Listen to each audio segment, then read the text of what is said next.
جی دیکھیں، election commission نے جو ہے وہ خواتین اور اقلیتوں کی جو مخصوص نشستیں ہیں اس میں جو اسکروٹنی کی تاریخ تھی جو کل ختم ہو رہی تھی اس کو 13 تاریخ تک جو ہے وہ 13 جنوری تک ایکسٹینڈ کیا گیا ہے۔ اگر الیکشن کمیشن کے اس فیصلے کو دیکھا جائے تو اس کا سب سے زیادہ فائدہ جو ہے وہ پاکستان تحریک انصاف کو ہوگا، جیسے کہ آج انہوں نے جو لاہور ہائی کورٹ ہے وہاں سے ان کو جو ہے وہ آرڈر ملے ہیں الیکشن کمیشن کو کہ جی جو ان کی ترجیحی فہرست ہے، پرائیورٹی لسٹ ہے، چاہے خواتین کی ہوں چاہے وہ اقلیتوں سے متعلق ہے، اس کو جو ہے وہ اس کو انٹرٹین کیا جائے۔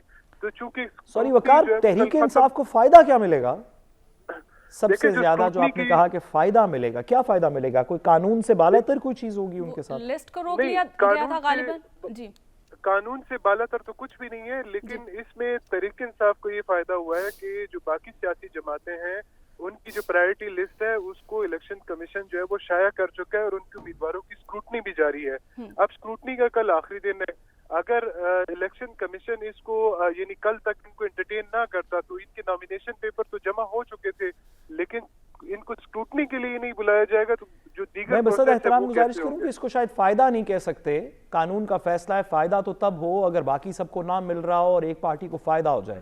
وہ نقصان جو کیا جا رہا تھا وہ اب نہیں ہوگا، میرا خیال ہے جی بالکل تحفظات تو تھے نا، قانون کے مطابق سارے کام ہو رہے ہیں۔ جی جی بالکل، لیکن آپ اس کو الٹیمیٹلی فائدہ اس وجہ سے بھی کہیں گے کہ جو مخصوص نشستوں پر جو پاکستان تحریک انصاف یعنی بظاہر جو قانونی نکات تھے اس کے مطابق یہ سیٹیں جو ہے وہ لوز کر گئی تھی، کیونکہ الیکشن کمیشن اس کو انٹرٹین ہی نہیں کر رہا تھا، اور اس میں الیکشن کمیشن کا رویہ بھی بڑا ڈبل تھا۔ اس کی وجہ یہ ہے ہائی کہ کورٹ جو اب کیونکہ لاہور آرڈر میں کر چکی ہے تو قانون کے مطابق نہیں کہہ سکتے، گزارش صرف اتنی سی ہے جی، کیونکہ جو پرائیورٹی لسٹ ہے وہ لاہور میں ریجیکٹ کی گئی تھی اور پشاور میں ایکسیپٹ کی گئی تھی، تو وہاں سے بھی الیکشن کمیشن کا اچھا خاصا کنفیوز تھا۔ لیکن اب اس کا ایک فائدہ یہ ہوا ہے کہ جو پاکستان تحریک انصاف کی جو خواتین ہیں، میں اس کو دوبارہ فائدہ کہوں گا، خواتین ہے یا اقلیتی رہنما ہے، وہ باقاعدہ طور پر ان کی اب اسکروٹنی جو ہے وہ ممکن ہو سکے گی۔ جبکہ اس کے علاوہ ایک اور جو ٹیکنیکل پوائنٹ ہے وہ یہ بھی ہے کیونکہ یہاں پر جو ریٹرننگ افسران ہیں وہ الیکشن کمیشن کے اپنے افسران ہیں، مطلب جیسے کہ اگر صوبائی نشستوں پر بات کی جائے تو وہاں پر جو صوبائی الیکشن کمشنر ہے وہ ان سے متعلق ریٹرننگ اور ڈی آر او جو ہے اپنا رول پلے کرتے ہیں۔ تو الیکشن کمیشن کے پاس بھی اچھا خاصا رش ہو گیا تھا، کیونکہ قومی اسمبلی میں جو اقلیتوں کی 10 نشستیں ہیں، 10 نشستوں کے لیے کل ملا کے 150 جو امیدوار ہیں وہ سامنے آئے ہیں، تو یقینی طور پر الیکشن کمیشن کے پاس بھی کیونکہ اسکروٹنی کو یہ بتائیے کہ الیکشن کمیشن جو پشاور ہائی کورٹ کا جو فیصلہ ہے، کام تو نہیں کرنا پڑے گا الیکشن کمیشن کو، تھوڑی محنت تو نہیں کرنی پڑ جائے گی کسی وجہ سے؟ اس میں اب جو بلے کا انتخابی نشان ہے اس معاملے پہ الیکشن کمیشن بڑا کنفیوز نظر آ رہا ہے۔ کبھی یہ خبریں آتی ہیں کہ وہ اس کو چیلنج کرنے کا سوچ رہے ہیں، کبھی یہ بریفنگز لے رہے ہیں، کبھی کہتے ہیں ڈویژنل بینچ میں جائیں گے۔ یہ معاملہ تو ابھی کنکلوڈ ہی نہیں ہوا، یہ معاملہ تو ابھی 9 تاریخ کو سنا جانا ہے، ایک عبوری اس پہ حکم آیا، تو اس پہ کیا سٹیٹس ہے جو بلے کے نشان والے معاملے پہ؟ الیکشن کمیشن اتنا کنفیوز کیوں نظر آ رہا ہے؟ دیکھیں، جو الیکشن کمیشن ہے اس کو تو پشاور ہائی کورٹ کے بڑے واضح آرڈرز ہیں، اور جو آرڈرز کے مطابق اب تک پاکستان تحریک انصاف کو جو پارٹی سرٹیفکیٹ ہے انتخابی نشان ابھی تک الاٹ ہو جانا چاہیے تھا۔ الیکشن کمیشن 3 دنوں سے جو ہے وہ مشاورت کر رہا تھا کہ اس میٹر کو ٹیک اپ کیسے کیا جائے۔ اب سوال یہ تھا کہ آیا اس کو سپریم کورٹ میں چیلنج کیا جائے، تو عمومی طور پر سپریم کورٹ کی پریکٹس رہی ہے کہ ایک معاملہ اگر ہائی کورٹ میں زیر التوا ہو تو سپریم کورٹ کہتی ہے کہ جی اس کو پہلے فیصلہ کرنے دیا جائے، اس کے بعد آپ کی اپیل کو جو ہے وہ انٹرٹین کیا جائے گا۔ دوسری جو بڑی وجہ تھی وہ یہ تھی کہ چونکہ جو جج صاحب ہیں وہ آلریڈی کہہ چکے ہیں کہ یہ معاملہ ڈویژنل بینچ جو ہے وہ اس کو ٹیک اپ کرے گا، تو جب 9 تاریخ کو سماعت ہوگی تو ممکنہ طور پہ جیسے ایک پریکٹس ہے کہ الیکشن کمیشن یہ اسٹے آرڈر ختم کرنے کے لیے جو ہے وہ یعنی ریکویسٹ کرے گا جو ڈویژنل بینچ ہوگا، تو الیکشن کمیشن 3 دنوں سے ایک کنفیوژن کا بھی شکار تھا۔ لیکن اس کنفیوژن کیونکہ سب کی نظریں جو ہے وہ الیکشن کمیشن پہ بھی تھی، ہم نے دیکھا کہ گزشتہ جو روز جو پریس کانفرنسز ہوئی اس کے بعد بھی ہمیں کچھ چیزیں بڑی واضح نظر آئی کہ جی یعنی یہ نہیں چاہ رہے کہ پی ٹی اے کو جو بلے کا نشان ہے وہ ملے، تو اس میں الیکشن کمیشن نے آج یہ فیصلہ کیا کہ جی ہم ڈویژنل بینچ سے اپیل کریں گے کہ جی اسٹے کو واپس لیا جائے، جس سے ایک چیز تو واضح ہوگی ہے کہ 9 جنوری تک جو ہے وہ الیکشن کمیشن جو ہے وہ بلے کا انتخابی نشان جو ہے وہ پی ٹی آئی کو نہیں دے رہا، کیونکہ 9 تاریخ کو جب یہ ہیئرنگ ڈویژنل بینچ کے سامنے ہوگی تو اس میں جو الیکشن کمیشن کے وکیل ہوں گے وہ باقاعدہ طور پر ان سے جو ہے وہ درخواست کریں گے کہ جو یہ اسٹے دیا گیا تھا 9 جنوری تک اس کو جو ہے ختم کیا جائے. اگر 9 جنوری کو جو ڈویژنل بینچ ہے انہوں نے اس سے ختم یعنی نہ 9 جنوری کو ہی پتہ چلے گا کیا فیصلہ ہوگا. بہت شکریہ وقار صاحب آپ کا. عادل صاحب آپ کی طرف آؤں گی. جس طرح سے پشاور ہائی کورٹ کے بعد ہم نے دیکھا تمام سیاسی جماعتیں جو ہیں وہ اب یہ کلیم بھی کر رہی ہیں, بلکہ الزامات میں یہ ورڈ استعمال کروں گی کر رہی ہیں پشاور ہائی کورٹ پر. اور جس طرح سے شہباز شریف صاحب نے یہ کہا کہ پشاور ہائی کورٹ ایک صوبے کی عدالت ہے, وہ کیسے پورے ملک کا فیصلہ کر سکتی ہے. تو کیا ہماری سیاسی جماعتیں جو ہیں وہ صرف انگلیاں ہی اٹھا سکتی ہیں صرف اداروں پر؟ یہ سیاسی جماعتیں اپنا نقصان کر رہی ہیں. انہوں نے ماضی سے کوئی سبق نہیں سیکھا. یہ جو ریت ڈال رہی ہیں, یہ جس طرح کی پریسیڈنٹس قائم کر رہی ہیں, کل کو یہ ان کے ساتھ بھی ہوگا. یہ اپنا ایک وقتی سیاسی فائدے کے لیے ایسی نظیریں قائم کر رہے ہیں کہ سیاسی جماعتوں کو جمہوری سسٹم سے, الیکشن کے سسٹم سے یہ آؤٹ کر رہے ہیں. مجھے تو الیکشن کمیشن کی سمجھ نہیں آ رہی کہ الیکشن کمیشن یہاں پر ایک عدالت کا کام بھی کر رہا ہے. یعنی ایک اس کی ایک ایڈمنسٹریٹو سائیڈ ہے, ایک اس کی جوڈیشل سائیڈ ہے. جوڈیشل سائیڈ پہ وہ اس طرح کے معاملات پر فیصلے کیا کرتا ہے. یعنی وہ اس کو ایک عدالت کے طور پہ دیکھا جاتا ہے. وہ خود کو عدالت کہتا بھی ہے. یہی وجہ ہے کہ وہ توہین عدالت کی کارروائیاں بھی کر رہا ہے. وہ بالکل اپنے آپ کو اسی طرح ٹریٹ کر رہا ہے جس طرح کے اعلیٰ عدالتیں جو ہیں ان کے خلاف کوئی اگر کوئی بات کرے, ان پہ کوئی تنقید کرے تو وہ توہین عدالت کا نوٹس جاری کر دیتی ہیں. تو یہاں پر تو فرد جرم عائد کرنے تک معاملات پہنچے ہوئے ہیں. تو کیا آپ نے کبھی دیکھا ہے کہ کوئی عدالت بھی کبھی اپنے فیصلے کے خلاف دوسری عدالت میں جا کے کوئی اپیل کرنے گئی ہے؟ یعنی کچھ معاملات تو ایڈمنسٹریٹو سائیڈ کے ہیں نا. مثال کے طور پہ ریٹرننگ افسر کا معاملہ ہے, اس میں ایک بحرانی کیفیت پیدا ہو گئی ہے. چلیں ٹھیک ہے, اس میں سمجھ آتی ہے کہ آپ سپریم کورٹ جائیں. لیکن ایک پارٹی کا مسئلہ ہے, اس میں الیکشن کمیشن جس طریقے سے اس چیز کو پرسو کر رہا ہے تو وہ میں کہنا نہیں چاہتا, لیکن اس کے لیے لفظ استعمال کیا جاتا ہے کہ وہ خود پارٹی بن رہا ہے. کہ اس کو کیا ضرورت پڑی ہے کہ وہ دیگر عدالتوں میں جا کے وہ اپیلیں دائر کرتا پھرے اور یہ کہے کہ جی وہ فلاں جماعت جو ہے نا اس کو نہیں آنا چاہیے. اس کا کام الیکشن کروانا ہے. اس نے اپنا ایک فیصلہ دے دیا, اس فیصلے پہ ایک عدالت کا حکم آ گیا, اس عدالت کا جو حتمی فیصلہ جو بھی ہوگا ظاہر ہے صاحب کو تسلیم کرنا پڑے گا. الیکشن کمیشن کو پریشان ہونے کی اس میں کیا ضرورت ہے؟ تو یہ سیاسی جماعتیں جو کچھ کر رہی ہیں نا اپنے وقتی فائدے کے لیے, انہوں نے ان کے ساتھ حالانکہ اس جیسے معاملات ماضی میں ہو چکے ہیں. اسی طرح ہی سینٹ الیکشن میں اس وقت پاکستان تحریک انصاف یہ کردار ادا کر رہی تھی, اور وہ خوشیاں اور مٹھائیاں جو تقسیم کی جا رہی تھیں, خوشیاں منائی جا رہی تھیں کہ دیکھیں جی سینٹ الیکشن سے یہ شیر باہر ہو گیا. آج وہی کام نون لیگ کر رہی ہے, آج وہی خوشیاں اسی طرح مٹھائیاں یہ بانٹ رہے ہیں کہ یہ آؤٹ ہو جائیں گے. اس طرح جمہوری عمل آگے نہیں چل سکتا. اس طرح تو آپ خود اس سارے عمل کو متنازع کر رہے ہیں. آپ آئیں میدان میں ایک ہیلدی مقابلہ کریں, کنٹیسٹ کریں, لڑیں, اور اس کے بعد آپ ایوانوں میں جائیں. لیکن آپ کہیں کہ جی ایک پلیئر کو یا ایک ٹیم کو آپ نے باہر کرنا ہی کرنا ہے اور اسی صورت میں آپ نے الیکشن میں جانا ہے. اصل میں مسلم لیگ نون جو ہے وہ اس کی جسٹیفیکیشن یہ دیتی ہے کہ ہمیں 2017-18 والی لیول پلینگ فیلڈ چاہیے. یعنی ہمیں 2017-18 والا جو معاملہ ہوا تھا نا, ہمیں اس میں کمپنسیشن چاہیے, اور وہ کمپنسیشن اس انداز میں چاہ رہے ہیں. لیکن اس کا وقتی طور پہ تو شاید انہیں فائدہ مل جائے, لیکن اس میں آگے جا کے جو سیاسی انتشار اور ہیجانی کیفیت جس کا ہم خاتمہ چاہتے ہیں, ساری قوم چاہتی ہے, اب اس کے متحمل نہیں ہو سکتے. اس کے لیے کم از کم سیاسی جماعتوں کو اس طرح کے کام نہیں کرنے چاہیے. جی ٹھیک ہے. جس طرح سے عادل صاحب فرما رہے ہیں, حسن صاحب اسی طرح سے اسلام آباد ہائی کورٹ ہے وہ بھی یہی کہہ رہی ہے کہ نگران حکومت پہ جو ہے وہ سوالات اٹھ رہے ہیں کہ نگران حکومت کے زیر نگرانی خوفناک نظام چل رہا ہے. کیا حکومت انتخابات کو ڈیریل کرنا چاہتی ہے؟ تو یہی آج گفتگو کیا پی ٹی آئی چیئرمین بیرسٹر گوہر صاحب, وہ بھی یہی کہہ رہے ہیں کہ الیکشن اگر صاف اور شفاف نہیں ہوئے تو جمہوریت جو ہے وہ ڈیریل ہوگی. دیکھیں ایک اور بیان بھی آپ شامل کر لیں, محمد علی دورانی صاحب کا. وہ بتا رہے تھے کہ 8 فروری کے انتخابات نے 77 کی یاد تازہ کر دی ہے, اور وہ بیان بہت امپورٹنٹ تھا. اگر آپ دیکھیں تو 1977 کے جب انتخابات تھے وہ بھی بیوروکریسی کی زیر نگرانی ہوئے تھے. اس وقت بھی تب کے پرائم منسٹر ذوالفقار بھٹو صاحب کو یہ بتایا گیا کہ ابھی 1 سال رہتا ہے تو ہم پہلے انتخابات کرا لیتے ہیں, آپ بلا مقابلہ منتخب ہو جائیں گے, آپ کی کیبنٹ منتخب ہو جائے گی. اور پھر یہ بھی چیزیں چلیں کہ کہیں پر 19-20 کرنا پڑا تو ہم کر بھی لیں گے. اس ٹائم انہوں نے سروے دیا کہ 70-75% جو ہے وہ سیٹیں 70-75% وہ لے لیں گے.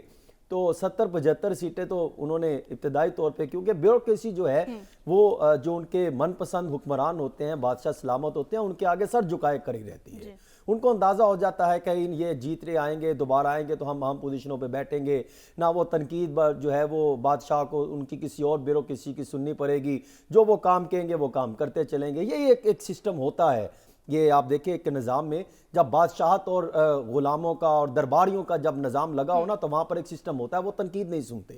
تو اس طرح جب بیوروکریسی نے ان کو وہ تجویز دی, میں صرف یہ یاد تازہ کرا رہا ہوں کہ اس ٹائم ہوا کیا تھا. لوگ کہتے ہیں 77 کا انتخابات, تو ہوا یہ کہ جب انہوں نے پہلے اناؤنس کر دیے, اب جب 77 کے انتخابات کی تیاریاں ہوئی تو پی این اے بن گیا, پاکستان نیشنل الائنس. اب جب وہ پی این اے بنا تو اس میں یونائٹڈ ڈیموکریٹک فرنٹ بھی آ گئی, ایئر مارشل اصغر خان کی بھی جماعت آ گئی, پھر مولانا شاہ نورانی صاحب کی بھی جماعت شامل ہو گئی, مفتی محمود سربراہی اب بن گئے. اور پھر جب کاغذات نامزدگی کا سلسلہ شروع ہوا تو یہاں پر بڑی دلچسپ سچویشن بنی کہ وہ کاغذات نامزدگی لینے اور جمع کرانے کے معاملات میں وہیں دھاندلی شروع ہو گئی. اور اس ٹائم کے یہ الزامات لگتے رہے کہ وہاں پر بڑے پیمانے پر ایک ایسی بیوروکریسی نے فورس وہاں پہ لانچ کر دی تھی کہ جو کاغذات لینے آتا تھا وہ غائب ہو جاتا تھا. یہ 77 کی بات بتا رہا ہوں. اور جو جمع کرانے آتا تھا وہ بھی غائب ہو جاتا تھا, جو نامزد کرتا تھا وہ بھی اٹھا لیا جاتا تھا. یہ 77 کی باتیں, میں تو آج کی بات نہیں کر رہا, یہ تو ابھی رپورٹنگ چلتی ہے کہ ابھی بھی کچھ اس طرح کے سوالات ہیں. میں تو آپ کو 77 کی یاد تازہ کر رہا ہوں کہ جس کی وہ بتا رہے ہیں محمد علی دورانی صاحب, جس کا آپ ذکر کر رہے ہیں کہ وہاں پر اس طرح کے معاملات بن رہے ہیں. تو پھر جب یہ معاملہ بنا تو انتخابات ہوئے, اور پھر میں نے جو اگزامپل پہلے بھی دی تھی, مولانا سمیع الحق صاحب کے والد صاحب مولانا عبدالحق اکاڑوی صاحب نے جب کاغذات نامزدگی جمع کروائے تو ریٹرننگ آفیسر نے ایک سادہ کاغذ پہ سائن بھی لے لیے, اور پھر پتا چلا کہ انہوں نے وہ خود ہی ریٹرننگ آفیسر نے بھر کے سائٹ پر کر دیا, اور پتا چلا کہ ان کے والد صاحب جو مولانا عبدالحق صاحب تھے ان کے کاغذ نامزدگی واپس ہو گئے. اور پھر کیا کیا, اور ایسے انتخابات کرائے گئے, پاکستان کی تاریخ کے شرمناک قسم کے انتخابات ہوئے کہ اندازہ آپ لگائیے کہ بلا مقابلہ منتخب ہو گئے. اور اس وقت وفاق میں 19 بلا مقابلہ سیٹیں لی تھی پاکستان پیپلز پارٹی نے اس وقت 77 میں, اور صوبے میں 60 امیدوار بلا مقابلہ منتخب ہو گئے تھے. اور پھر جہاں پر انہوں نے 70-75 کا انہوں نے کہا تھا کہ پنجاب میں سیٹیں لے جائیں گے, وہ اس حد تک بیوروکریسی نے کام کر دکھایا کہ 108 سیٹیں لے گئے, کیونکہ جب میدان میں ہی نہیں تھا تو وہ سیٹیں لینی تھی, بلا مقابلہ بھی چیزیں لینی تھی, سارا کچھ ہوا. تو یوں جو شاہ نورانی صاحب تھے اور اصغر خان صاحب تھے وہ بھی, ان کو بھی الیکشن سے جو ہے وہ نظر سائیڈ لائن کر دیا. پھر خورشید قصوری صاحب, حامی ناصر چٹھا صاحب, خواجہ محمد صفدر, غوث علی شاہ, پھر جو ہے میر علی احمد تارپور, سب کو شکست ہوگی. یہ بڑے بڑے نام تھے, یہ بڑے بڑے نام تھے. صاحب میں ذرا بات پوری کر لوں پھر میں آپ بالکل جتنے مزید سوال کریں. یہ جب سسٹم بنا تو پھر انہوں نے کیا کیا, انہوں نے کہا کہ جو صوبائی الیکشن 3 دن بعد ہونے تھے اس کا انہوں نے بائیکاٹ کر دیا تھا, اور پھر 2% جو ہے وہ ووٹ کاسٹ ہوئے تھے, ٹرن آؤٹ کا 2%. میں صرف آپ کو اس سے جڑتے ہوئے موجودہ سسٹم پہ لانا چاہ رہا ہوں کہ اب کیا ہو رہا ہے. اب بھی اس طرح کی آوازیں آ رہی ہیں کہ فلاں نے کاغذ جمع کرائے, جمع ہی نہیں ہوتے. چند روز قبل میں 2-4 ریٹرننگ آفیسر کے پاس گیا چند دنوں میں, تو اندازہ ہوا کہ وکلا وہاں پر آ کے باہر کھڑے, ان کو اندر آنے کی ایکسیس نہیں ہے, اور کہتے ہیں کہ جناب آپ کاغذات نامزدگی جمع نہیں کروا سکتے. اور جہاں پر جمع ہو گئے ان کے جو تصدیق کنندان ہے اور باقی جو ہیں ان کو ایکسیس نہیں ہے کہ وہ اندر آ سکے. اعتراض لگتا ہے, فوری ایکسیپٹ ہو جاتا ہے, اور کہیں پر فیصلہ محفوظ ہو جاتا ہے. اور پھر معاملہ پھر کیا ہوا, ابھی بھی میری اطلاع یہ ہے کہ نواز شریف صاحب ہوں, مریم نواز شریف صاحبہ ہوں, شہباز شریف صاحب ہوں, اور باقی کچھ مین لیڈرشپ ہو, ان کو بلا مقابلہ منتخب کروانے کی کوشش کی جائیں گی. اور اس طرح کی اطلاعات آ رہی ہیں. بعد ریٹرننگ آفیسر نے کہا کہ ہم کیا کریں, جو ہم کرنا چاہتے ہیں کہ میرٹ پہ کام کریں وہ کوشش کرتے ہیں, باقی اللہ کے سپرد جس طرح ہو جائے ہو جائے. تو یعنی جو تحفظات سامنے آ رہے ہیں اس کو نظر انداز تو نہیں کیا جا سکتا. اور اگر آپ نے ایسے ہی یہ بیوروکریسی نے جتوا کے معاملہ سسٹم کر کے لے کر آنا ہے تو سیدھی سا ایک آرڈیننس لے کر آئے نگران حکومت، جس پر سپریم کورٹ آف پاکستان پہلے ہی اسلام آباد ہائی کورٹ نے آج تحفظات کا اظہار کیا ہے، تو سیدھی سی بات ہے کہ جائیں ایک آرڈیننس جاری کرے، ان کو بادشاہ سلامت کو کرسی پر، اقتدار کی کرسی پر بٹھائیں اور نواز شریف صاحب 2 سال جو ہے وہ اقتدار سنبھالے، احکامات دیں، آرڈر جاری کریں۔ یہ 40-45 ارب روپے ضائع کرنے کا مقصد کیا ہے؟ جب آپ نے ایسے ہی چیزیں لے کر چلنی ہے تو وہ 77 کے اتنے خوفناک قسم کے، جب میں تاریخ پڑھتا ہوں تو رونا آ جاتا ہے کہ ایسے سسٹم کو نچوڑ کے پھینکا، اور پھر اس کے ساتھ یہی جو محمد علی دورانی ہوں یا بڑے بڑے معروف اور جو ہے وہ سنجیدہ سیاستدان ہوں، وہ اس طرح کی بات کرتے ہیں، ان کو نظر انداز نہیں کیا جا سکتا۔ ان کے بیانات بہت ہی امپورٹنٹ ہے، یہاں تک کہ پاکستان پیپلز پارٹی اب بھی یہ باتیں کرتی ہیں کہ اگر اسی طرح آپ نے یہ سسٹم کرانا ہے، اور کہیں نہ کہیں، اور دوسرا جو باتیں کرتے ہیں لیول پلینگ فیلڈ کی، صرف میں یہ پوچھنا چاہتا ہوں کہ کیا لیول پلینگ فیلڈ یہ عوام سے سوال کرنا چاہ رہے تھے حسن صاحب سے؟ دیکھیے حسن سے اس طرح کے موڈ میں سوال کرنا تو مشکل ہے، لیکن مجھے حسن کی بات سمجھ نہیں آئی۔ اس نے 77 کی اگزامپل دی الیکشن کی اور دورانی صاحب کی بات کی۔ کیا حسن آپ کا یہ خیال ہے کہ اس وقت وہی ہو رہا ہے؟ دیکھیں تحفظات تو بے شمار ہیں سادسو صاحب، نظر انداز نہیں کیا جا سکتا۔ اب دیکھیں تحفظات تو ہمیشہ ہی ہوتے ہیں، کیا آپ کا خیال میں وہ رہے جو 77 کے وکلا ہوں، سیالکوٹ کا معاملہ ہو، لاہور کے معاملات ہوں، اور بے شمار قسم کے، لاہور چھوڑیں، سیالکوٹ چھوڑیں، گجرات چھوڑیں، حسن آپ سوال نہیں جواب دے رہے۔ جی آپ سوال کا جواب نہیں دے رہے۔ نہیں، جو آپ پوچھنا چاہ رہے ہیں تو آپ ہوتے ہیں پاکستان کے اندر۔ کیا کہہ رہے ہیں؟ پوچھئے سوال۔ میرا کیا خیال ہے؟ میرا تو خیال ہے کہ اس الیکشن کمیشن سے پہلے اور اس سے زیادہ جو اس وقت ہو رہے ہیں، اس سے شفاف الیکشن تو پاکستان کی تاریخ میں نہیں ہوئے۔ اللہ کا شکر ہے کہ اتنی شفافیت آئی ہے کہ ہم اپنے دلوں کے وزیر اعظم کو وزیر اعظم کے طور پہ دیکھیں گے۔ میں آپ سے پوچھنا چاہ رہا ہوں، جو آپ نے اگزامپل دی آپ اس پہ قائم ہیں؟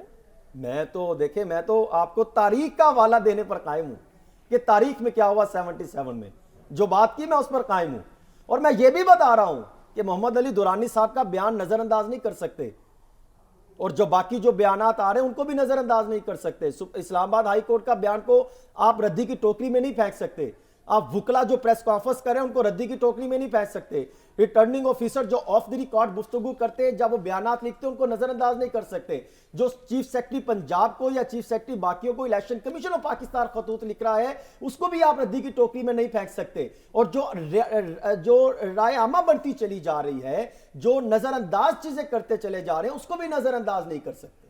ٹھیک ہے، نظر انداز نہیں کیا جا سکتا۔ تو ناظرین مجھے بریک لینی ہے۔ اگر میں نے صحیح سمجھا آپ کی بات، سوری میں حسن کی بات کو تھوڑا سا، بیکاز حسن گراؤنڈ پہ لوگوں سے بات کرتا ہے، تو میں ذرا اس کو سمجھنا چاہ رہا ہوں کہ حسن آپ کے خیال میں اس وقت نہیں، لیکن اگر الیکشن کمیشن یا چند سکندر سلطان راجہ صاحب کو میں نے وعدہ کیا تھا کہ میں اس طرح نہیں بات کروں گا، تو اگر الیکشن کمیشن نہیں، اگر سکندر سلطان راجہ صاحب جیسے چند لوگ اس ڈگر پہ چل پڑے کہ نہیں میں تے ہونڈا ہی لیساں کہ ہمارا تو وزیر اعظم سے نواز شریف ہی ہوگا، تو پھر آپ کے خیال میں اس طرح کی سچویشن پیدا ہو جائے گی؟ کیا حسن کا تجزیہ یہ تھا؟ حسن صاحب کہہ رہے ہیں آپ نے وعدے بہت سے کیے ہیں، اس کو آپ نظر انداز نہیں کر سکتے۔ میں آپ کو ایک چیز آپ کے سامنے رکھوں، دیکھیں انتخابات کروانا کیوں ضروری ہے؟ تاکہ استحکام پیدا ہو، تاکہ معاملات اور حالات مثبت انداز میں آگے چلیں، اعتماد کی فضا قائم ہو۔ ہاں، اگر آپ متنازع انتخابات کرواتے ہیں تو پھر عدم استحکام بڑھے گا، لوگوں کا اعتماد اٹھے گا اس سسٹم سے، ان الیکشن کمیشن اور پاکستان جیسے اداروں میں آخری جملہ کہوں، اور مجھے پتا ہے کہ ہم نے عدیل کی طرف جانا ہے۔ حسن میں تیری بات سمجھ گیا، میں آخری جملہ کہوں، دیکھیں یہ حسن جیسے لوگ جو ہیں نا، یہ بڑے شرپسند لوگ ہیں، یہ نا اچھے خاصے ایک پروسیس کے اوپر جس میں کوئی شگاف نہیں ہے، کوئی مسئلہ نہیں ہے، کیسے زبردست الیکشن ہو رہے ہیں، پاکستان سارا نعرے مار رہا ہے سکندر سلطان راجہ صاحب کی انڈیپینڈنس کا اور شفافیت کا، عدالتیں اس بات کی دلیل دے رہی ہیں، آپ سوشل میڈیا اٹھا کے دیکھ لیں, ہر حلقے میں چلے جائیں تو آپ کو پہلے تو صرف ایک ہی نعرہ نظر سنائی دیتا تھا نواز شریف صاحب کا, اب ساتھ اس کے سکندر سلطان راجہ صاحب کا نعرہ بھی شامل کر لینا چاہیے. حسن بڑا شر پسند ہے, اگر حسن کو یہ بات نظر نہیں آتی, میں عدیل کے ساتھ مل کے ریکویسٹ کرنا چاہتا ہوں مجھے بھی ایک چیز میری میں عدیل کے ساتھ مل کے ریکویسٹ کرنا چاہتا ہوں پروڈیوسر کو کہ کل سے حسن کو نہ بیٹھنے دے, اس طرح کے شرپسند عناصر اس ملک کے لیے ٹھیک نہیں ہے. صاحب یہ فرمائیے, آپ ایک معروف وکیل ہیں, معاملات کو سمجھتے ہیں, جب ایک فیصلہ کسی سیاستدان کے حق میں نہ ہو تو وہ اسے لاڈلا قرار دے سکتے ہیں, اور اگر کسی کے حق میں ہو تو وہ لاڈلا نہیں ہوگا. یہ عدالتوں کا احترام سیاستدان کیوں نہیں کرتے, اور عدالتوں کا احترام اور اس کو باوقار اور اس کی عزت اور تکریم کو محفوظ رکھنا کس کی ذمہ داری ہے؟ یہ دیکھیے نا آج ہوا, جیسا پشاور نے فیصلہ دیا تو مسلم لیگ نون اور پوری جماعتیں ان کے خلاف ہوگی. میں آپ کو بتانا چاہتا ہوں کہ نہیں, دیکھیں اگر آپ میرے سے پوچھ رہے ہیں تو میں آپ کو بتانا چاہتا ہوں کہ جو اس وقت کی عدالت ہے, اس کی جو ہائرارکی ہے, اس کا جو مینجمنٹ سٹرکچر ہے, اس کی جو اپروچ ہے, اس پیریڈ کا تو پاکستان پچھلے 70 سال سے انتظار کر رہا تھا کہ یہ collection of circumstances and judicial minds آئے گا تو اس ملک کے اندر کانسٹیٹیوشنلزم کا بول بالا ہوگا. میں پھر سے دہرانا چاہتا ہوں کہ اگر آپ کو اس میں خلش ہے اور آپ کو آئین پاکستان کی دودھ اور شہد کی نہریں بہتی نظر نہیں آ رہی تو کوئی آپ کا علاج کرنا چاہیے, اور عدیل بڑائچ صاحب کے پاس آپ آئیں تھوڑی دیر. عدیل صاحب جو ہیں وہ خاموش ہے, ان کا موقف بھی جانیں گے, انتخابات بھی ہو جائیں گے, لیکن اس کے بعد کیا صورتحال بنے گی, لیکن بریک کے بعد عدیل صاحب کا جو موقف ہے وہ ہم لیں گے. تو ناظرین مجھے بڑھنا ایک چھوٹی سی بریک کے بعد, اسٹے ود اس.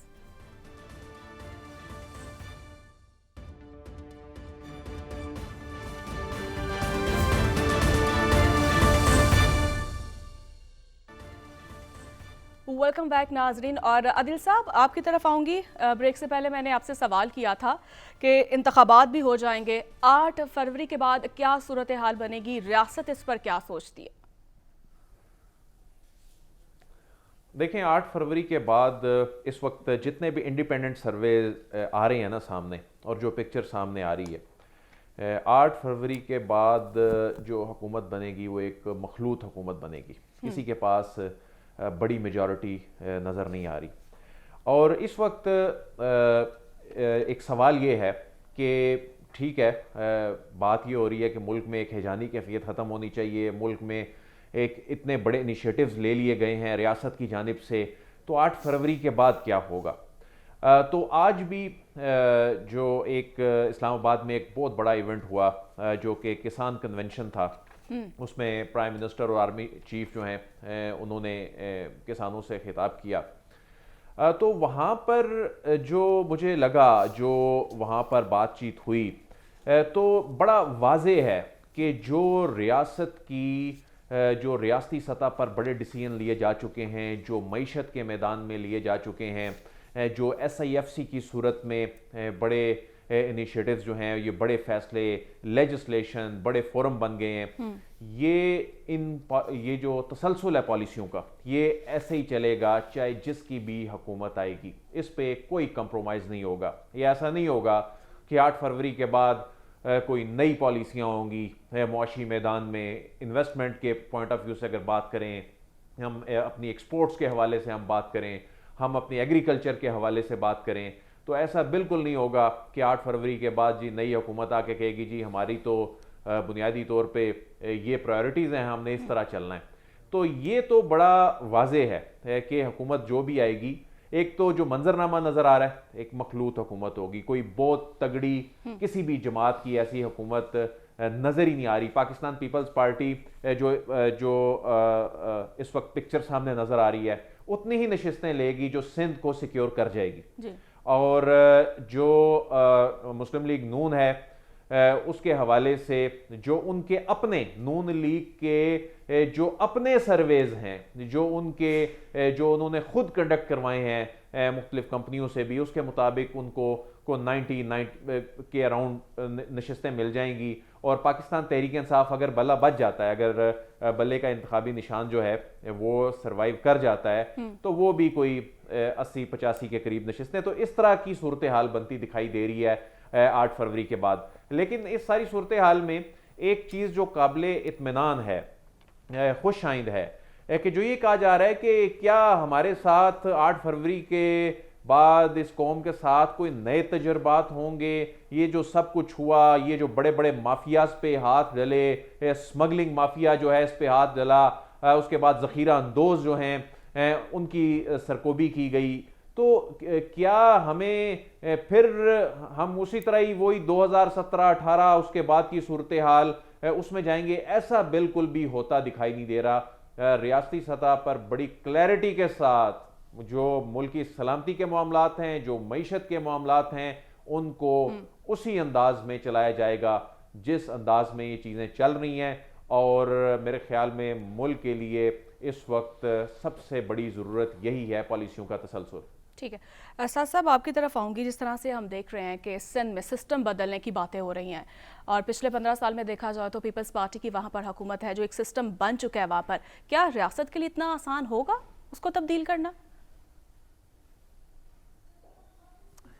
دیکھیے، میں تو مجھے تھوڑی حیرانی ہوئی ہے عدیل صاحب کی بات سن کے، کیونکہ یوزلی تو وہ بڑی سینسیبل بات کرتے ہیں. پتہ نہیں انہیں کیا ہو گیا اس دفعہ.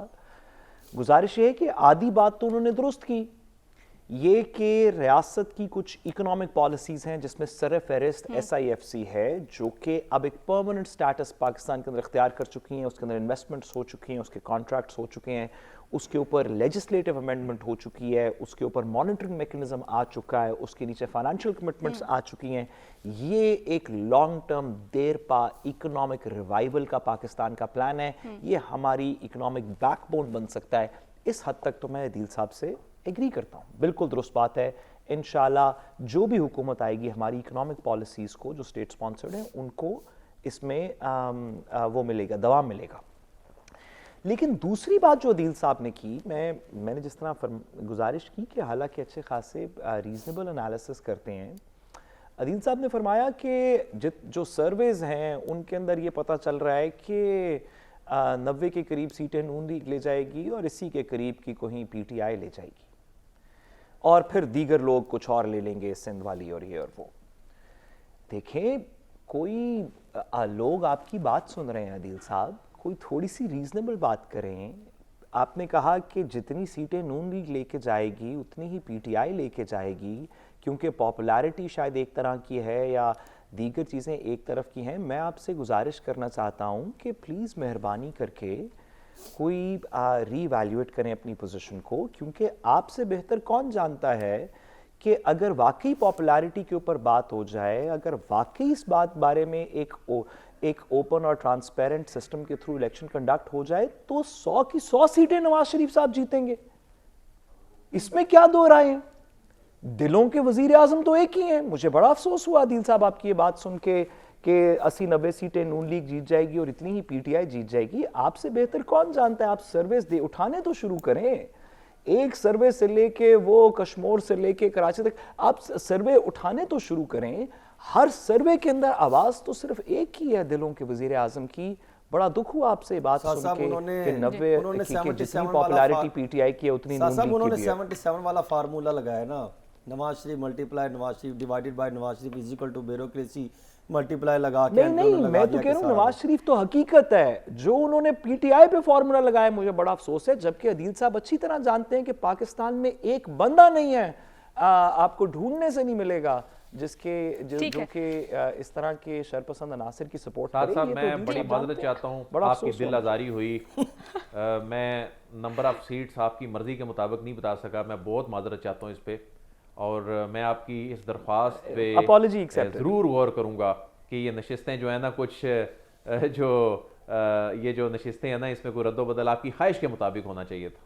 آپ میرے سے نہیں، ہمارے دلوں کے وزیر اعظم سے آپ اپالوجی کریں. ٹھیک ہے، ان کے چاہنے والوں سے، جن میں میں بھی ایک ادنا سا غلام ہوں، ان سے اپالوجی کریں. اس طرح کی بات کر کے تو آپ نے 250 ملین لوگوں کا دل دکھایا ہے.